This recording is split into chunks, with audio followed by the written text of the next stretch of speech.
31 জানুয়ারি বুধবার ঢাকা মহানগর পুলিশের ডিএমপি ৪৯তম প্রতিষ্ঠা বার্ষিকীতে ঢাকার উইলস লিটল ফ্লাওয়ার স্কুলের শিক্ষার্থীদের মাঝে চকলেট বিতরণ করা হয়। ঢাকা মহানগর পুলিশের ডিএমপি বিভিন্ন স্কুলে প্রায় 22 লাখ শিক্ষার্থীদের মধ্যে চকলেট বিতরণ করে পুলিশ কর্মকর্তারা। এই কর্মসূচি গ্রহণের উদ্দেশ্য ভবিষ্যৎ প্রজন্মের সাথে পুলিশের বন্ধুত্বপূর্ণ সম্পর্ক আরও নিবিড় হওয়ার কথা জানান কর্মকর্তারা। স্কুলের কোমলমতি বাচ্চারা পুলিশ সদস্যদের কাছ থেকে এভাবে চকলেট পেয়ে খুশি এবং আনন্দিত।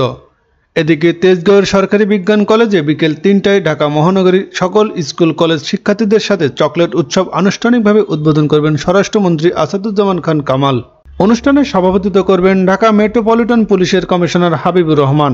বৃহস্পতিবার ১ ফেব্রুয়ারি উদযাপিত হবে ঢাকা মেট্রোপলিটন পুলিশের ৪৯তম প্রতিষ্ঠা দিবস।